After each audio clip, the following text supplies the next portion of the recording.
আমি বিআরটিসিতে গেলাম, বিআরটিসি বলছে যে আপনারা আমাদের স্কুল বাস একসময় ব্যবহার করেছেন, 22 লাখ টাকা আমরা বিল পাই, বিলগুলো দিয়ে দেন। যখন সিটি কর্পোরেশন ছিল পুরো একটা অবিভক্ত সিটি কর্পোরেশন ছিল, তখন 80 লাখের মতো লোক ছিল।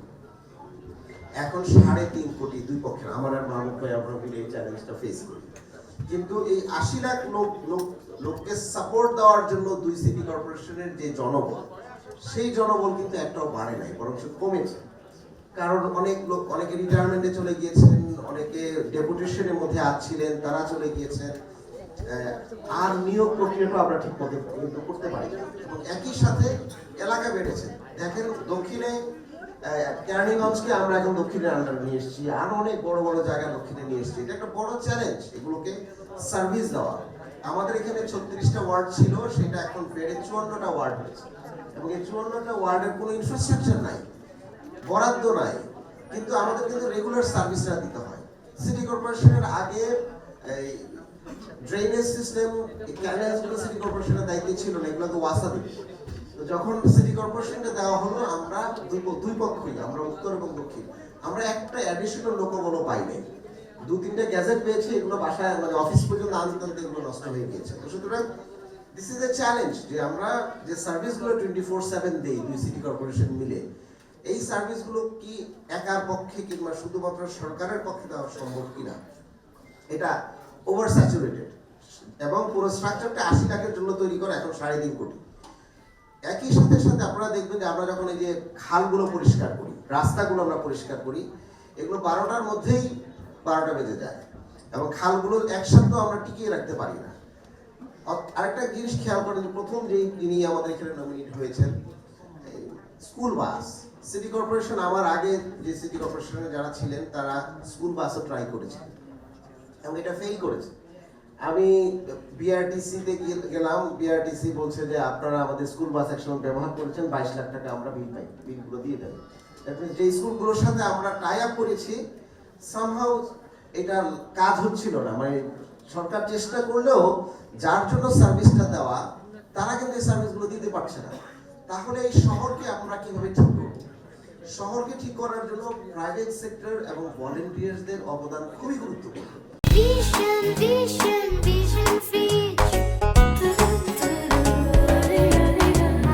এই যে একটা মডেল দাঁড়া করানো, ডেইলি 6000 স্কুল বাচ্চাকে স্কুলে নিয়ে যাওয়ার যে একটা প্রাইভেট সেক্টর ইনিশিয়েটিভ স্টার্টআপ, আসলে দিস আর দ্য ইনোভেশন আমরা মনে করি, যেগুলো আলটিমেটলি যদি আরো বড় আকারে আসে, তাহলে এই শহরের, এই নগরের নাগরিক যেই সাপোর্টটা, সেটা আসলে ঠিকমতো আমরা দিতে পারবো। তো সুতরাং আমাদের এই স্বল্প কাজের মধ্যে আমরা যতটুকু ইনক্লুশন করতে চেষ্টা করেছি, এটারই একটা প্রচেষ্টা হচ্ছে এই নাগরিক পদক দেওয়া, যার মাধ্যমে আমরা মনে করি এই শহরকে আমরা আরেকটু ফাংশনাল করতে পারবো।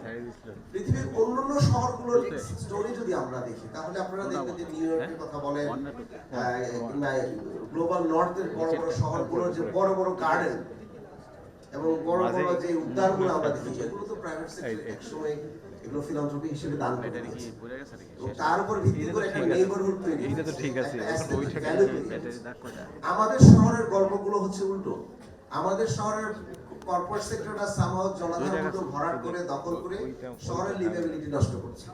সুতরাং এই ধরনের ইনিশিয়েটিভ গুলো দিয়ে যদি আমরা ইন্সপায়ার করতে পারি, এই শহরকে আবার পুনর্গঠিত করার ক্ষেত্রে যদি প্রাইভেট সেক্টর, ফিলান্থ্রপার, ছাত্র এবং নাগরিকরা তাদের জায়গা থেকে যদি এগিয়ে আসে, তাহলে এটা অনেক ভালো হবে।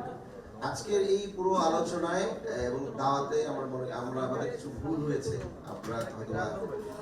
আমরা আরো অনেককে দাওয়াত দিতে পারতাম, সর্বপরিসর করার ক্ষেত্রে আমরা হয়তো অনেকে মিস করেছি। বিশেষ করে ওয়াটার রেড, ভূমিজ, ঢাকার ওয়াশ ফেসিলিটির জন্য আমাদের পুরো ওয়াশ প্ল্যানটা তারা আমাদেরকে করে দিয়েছে।